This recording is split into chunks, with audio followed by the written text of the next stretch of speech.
Modern life, if we're not careful, can turn into something that feels a little bit like an endless shopping expedition.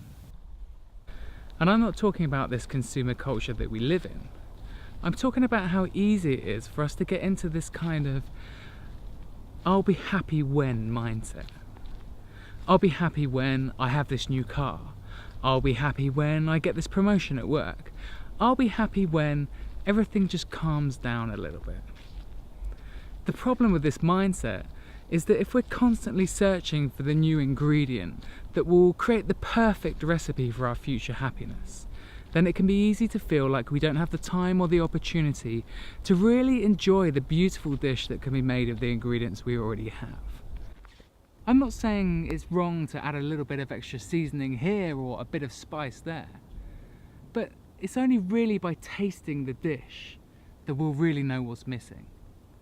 And maybe through this process, we can understand that there's actually more joy in the creating than in the consuming. What if we have everything that we need to be happy now?